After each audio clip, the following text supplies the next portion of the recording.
Hey, I'm Freddie Tanner. I'm 35 years old, and I've worked as a park ranger in Mount Rainier National Park for about 10 years now.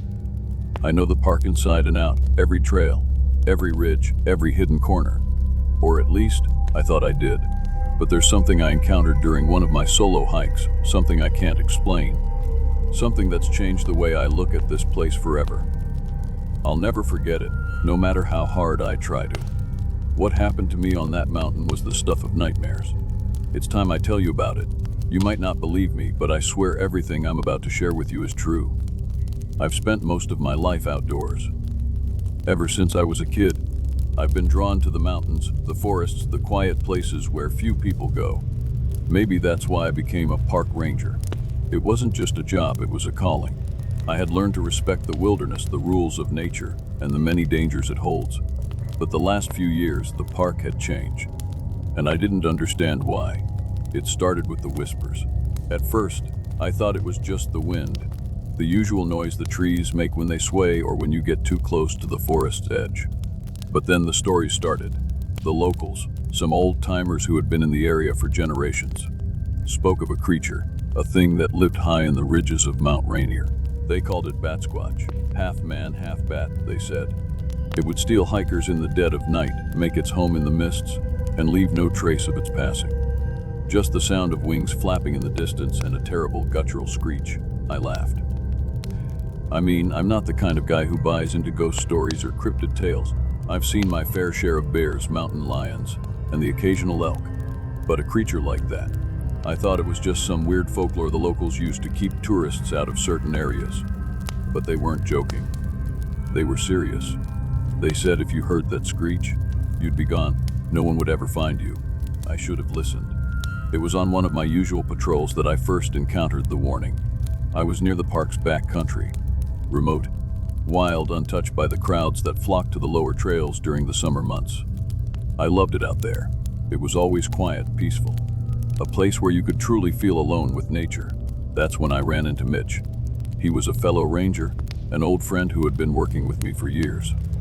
I noticed he was tense, looking over his shoulder like he was trying to make sure no one was around to overhear. "Freddie, you've heard the stories, right?" Mitch asked, his voice low. "Stories," I said, trying to hide the smirk. "Yeah, about Batsquatch, right?" Mitch glanced around again, like the trees were listening. "I'm serious, Freddie. There's something out there. Some folks around here, they don't go near that area anymore. They say the creature isn't a myth. You need to be careful." I rolled my eyes. "Mitch, come on. You don't actually believe that, do you? We've worked this park for years. Nothing's out there but trees and rocks." Mitch hesitated, his face going pale. "I don't believe in the stories, but I know what I've seen. The sounds. Don't ignore it. Trust me, something's not right up there." I didn't take him seriously, of course. I wasn't one to let wild tales hold me back. Maybe Mitch had just been out there too long, letting his nerves get to him. But as I moved on, and he walked off, I felt a strange weight in my chest, like a seed of doubt had been planted. Later that afternoon, I found myself standing at the edge of a deep ravine, the wind howling through the trees. The trail I was supposed to follow was less worn, the ground a bit more uneven. I had ventured deeper than I usually did, but it was nothing I hadn't done before. Still, there was something different about this place. The silence was almost unnatural. Even the birds seemed to be holding their breath. I shrugged it off. Nothing to worry about. That's when I heard it. A soft sound, barely audible at first. A rustle, then a growl, low and distant. I froze, my pulse quickening. It wasn't the wind. It was too rhythmic, too deliberate. I scanned the trees. Nothing. I told myself it was just a bear, maybe a mountain lion. The park had its share of predators. I'd seen them before. But this was different. This was something else. The sound came again, closer this time. I gripped the radio at my side, but before I could call for backup, I heard another noise. A screech, high-pitched, like nothing I'd ever heard before. It echoed through the trees, vibrating the very air around me. I didn't think. I ran. My feet pounded against the dirt, my breath coming in ragged gasps as I sprinted down the trail. I could feel the weight of the trees closing in around me, the feeling of something watching me from the shadows. The screech echoed again, this time louder. It was unmistakable now. It wasn't a bear or a mountain lion. It was something far worse. I burst out of the trees and into a clearing. That's when I saw it. For the briefest moment, I thought it was a shadow, a trick of the light. But then it moved. A large, dark shape just beyond the tree line, standing still. My heart raced. I knew I had to move, but my legs wouldn't obey. Every instinct screamed at me to run, but I was frozen in place, staring at the creature that should not have existed. Its eyes glowed faintly, and I swear, for a moment, it smiled. You've probably heard that the wilds can do strange things to the mind, and up until that day, I thought I knew what it meant. But I wasn't prepared for what happened after I ventured deeper into Mount Rainier. I thought I could handle it. I thought I was in control. But out there, in the woods where the fog clings to the trees like a living thing, everything changes. And this is where my story truly begins. The forest felt wrong the moment I crossed into the dense, isolated part of Mount Rainier. I could feel it in my bones, this oppressive weight in the air, like the land itself was holding its breath. It wasn't the usual crisp scent of pine or the damp earthiness that came with the mountain's usual charm. No, this was different. There was a sharp, metallic smell to the air, almost like static before a storm. But I kept going. After all, I was Freddie Tanner, experienced ranger, master of these woods. I'd navigated through worse. There was nothing to fear out here, nothing but tall tales. At least, that's what I told myself. The trail I'd been following narrowed as I moved deeper into the forest. The trees growing tighter, blocking out the light. The sun's rays barely touched the ground anymore, the fog thickening around me as the day wore on. That's when I started to notice the silence. It wasn't just quiet. It was unnatural. There was no wind, no birds, not even the rustling of small animals in the brush. For someone who'd spent years in these woods, the absence of sound felt like an alarm bell ringing inside my head. The hairs on my neck stood up. I could feel it. Something wasn't right. I slowed my pace, the feeling of being watched creeping up my spine like a shadow. I could have sworn I heard something. Footsteps, maybe. But whenever I stopped to listen, there was nothing. I chalked it up to nerves. This place was remote, the weather unpredictable. Maybe I was just spooked by all the stories I'd heard over the years. But then, I heard it again, a soft rustling barely audible above the eerie quiet. A branch snapping. I spun around, my hand instinctively reaching for the radio, but no one was around. Just trees. More trees, the same trees. I was losing it. I shook my head, took a deep moving. I had a job to do. Whatever I thought I heard, it was just the wilderness playing tricks on me. I'd been alone before in the thick of things. This was nothing. But it wasn't nothing. The sun dipped lower. The light now a faint orange smear across the sky as I reached the edge of a clearing.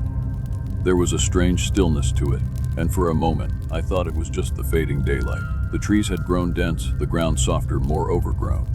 Yet there on the ground was something that didn't belong, a set of footprints. Large, too large to be human. I knelt down, my breath catching in my throat.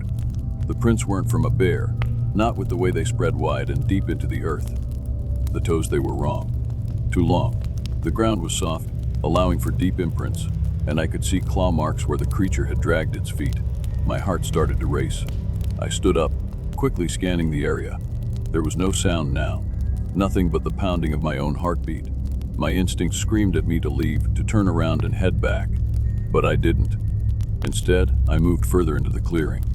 That was when I heard it, a low growl, deep, vibrating, almost like a rumble in the earth itself. It felt like the ground beneath me was pulsing, alive. The hair on the back of my neck stood straight, and I froze, every muscle in my body rigid with fear. The growl came again, louder this time. And then footsteps, heavy, methodical. Too close. I couldn't move. I couldn't breathe. I was paralyzed in place, unable to even turn around to see if the creature was there, lurking just beyond my field of vision. The growl had shifted now to something almost like a low hum, a vibrating sound that seemed to be in my chest rather than my ears. It was right behind me. And then I heard it, a whisper. Freddie, it was my name. A cold breath against my ear, my stomach twisted into a knot. The voice sounded like mine, but it wasn't. It was distorted, garbled, almost like it was being pulled from the depths of the earth. I whipped around, nothing. The clearing was empty. The trees, the rocks, all perfectly still. Nothing was out of place, but the air felt different, thicker, like it was pressing against me, holding me down. I turned quickly and stumbled, nearly losing my balance. That's when I saw it, a shadow. Too big to be just the fading light. It was moving, shifting between the trees. I didn't hesitate. I ran. My breath was ragged as I charged through the underbrush, branches slapping against my face, the sound of my boots crunching the forest floor like thunder. I didn't look back. I couldn't. Every instinct told me to keep going, keep moving. Whatever was behind me wasn't a person. It wasn't an animal. It was something else. The growl became a screech like the sound of metal on metal, and it echoed through the trees. Getting closer, I forced myself to run faster, my legs burning. The fog thickened again, swirling around me, obscuring the path ahead. My head spun with fear, the urge to stop and turn around overwhelming. But I couldn't. I heard it. The sound of wings. Massive, leathery wings beat in the air. Too large for anything I knew. I didn't need to look. I could hear it, feel it, closing in on me. I was running on pure adrenaline now, but my body was giving out. The clearing up ahead, my only chance, was right there. The trees parted just enough to let the path through. I pushed myself forward, my foot catching on a rock, sending me sprawling. The ground felt cold, the air thick with the scent of damp earth. And then I heard it, the screech, right behind me. I don't know how I got out of the woods. Maybe I ran straight through the fear. Maybe I outran it. But I remember the ground beneath me suddenly becoming familiar. The forest opened up to a wider area, almost like I'd stumbled back to the edge of the park. The growl faded, and for the first time in what felt like hours, I stopped. I collapsed. I was back to where I could breathe. But I knew, deep down, that I hadn't escaped, and something was still out there, waiting. You think you know what you're getting into when you go into the wilderness. You think the woods are just trees and animals. But I was wrong. What I encountered out there, it wasn't anything natural. It was something far older. This is the final chapter of my story. You might not believe me, but it happened, and I'll never forget it. I could feel it. The forest was alive, but not in the way it should have been. Every step I took seemed to echo through the trees, louder than I'd ever heard before. The air was thick, pressing against my chest, and every rustle in the leaves felt like a warning. I tried to shake it off, telling myself I was just paranoid, but deep down I knew something was wrong. Something was watching me. Something I couldn't see but could feel moving just beyond the shadows. It was at that moment that I heard it. A low, guttural growl. The sound was different from anything I'd heard before. It didn't come from an animal, it was too powerful. It vibrated in my bones. I froze, turning my head in every direction, trying to locate the source, but the forest was still. Too still. And then there it was. At first, I thought it was just another shadow cast by the trees. But no, this was different. A figure, massive, dark, and inhuman, stood just a few yards away. Its eyes gleamed in the dim light, two burning points of amber that locked onto me like a predator sizing up its prey. I staggered back, my breath coming in short, panicked gasps. My mind screamed at me to run, but my legs refused to move. It was too big, too fast. I could feel the ground beneath me trembling with its every step. It was real. The creature stepped forward, and I saw it more clearly, the massive wings that folded against its back. The claws like daggers, the sharp, bat-like face that was almost human, almost monstrous. A creature of nightmare and myth, something I should have never ventured this far to find. The growl came again, this time louder, more guttural, as it took another step closer. Freddy. It wasn't a voice. Not really. It was more like a vibration in the air, an echo of something primal and ancient that wasn't meant to be heard by human ears. But I understood it. I understood what it was saying. It was calling me by name. I turned and ran. My breath was ragged as I pushed through the forest, limbs burning with exhaustion, but I couldn't stop. The creature was right behind me, its footsteps shaking the ground, its growls growing louder, closer. It was gaining on me. The path twisted ahead, but it wasn't a path I recognized. The trees were closing in around me, the shadows growing thicker, more oppressive.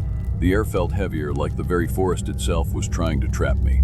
I could barely see, the flashlight in my hand flickering and sputtering as I tried to guide it through the dark. The woods were alive, but not with the life I knew. I glanced over my shoulder, just for a second, and that's when I saw it. Batsquatch. Its wings unfurled, cutting through the air like some monstrous bat, its eyes gleaming with hunger. I heard the snap of branches as it pushed through the trees, faster now, relentless. I couldn't outrun it. I couldn't hide from it. But I remembered the gorge. The narrow pass. I had to make it there. It was my only chance. I pushed forward with everything I had left, my mind racing. The gorge was close. I knew it was close. I could hear the wind rushing in my ears. the creature's screeching calls behind me, but I didn't dare slow down. My chest burned, my legs felt like lead, but I couldn't stop. When I saw the gorge, I thought for a moment I might collapse from relief. But the creature was too close. I reached the edge, my hands scrambling to find a foothold on the slippery rocks. I turned back one last time and saw it, Batsquatch. It was charging, its wings beating the air, faster than anything should move. It was only feet away, and I knew if I didn't act now, it would be the end of me. I dove for the narrow crack in the rocks, my fingers grazing the edge as I pulled myself through. I heard the creature slam into the cliffside behind me, its roar deafening. For a moment, there was silence, just the rush of the river below. I kept climbing, my hands bloodied and raw from the sharp rocks, but I had to get out. I reached the top, gasping for air, and glanced back. The creature was still there, its eyes burning through the darkness, watching me with a hunger that made my skin crawl. But I had made it. I don't remember much after that. My legs gave out, and I collapsed onto the ground, my body shaking from exhaustion and fear. I don't know how long I lay there, but when I came to, I was back at the ranger station. My colleagues found me hours later, battered and delirious. They asked what happened, but I couldn't explain it. How do you explain something that doesn't belong in this world? How do you make them understand that something real and terrible had followed me off that mountain? They didn't believe me. They couldn't. I tried to go back to my life, but the nightmares followed me. Every night, I woke up to the sound of wings flapping in the dark. The growls echoed in my head, and the feeling of those burning eyes haunted me. And sometimes when I'm outside at night, I hear it. The wind, the rustle of wings. Fredia, it's calling me again.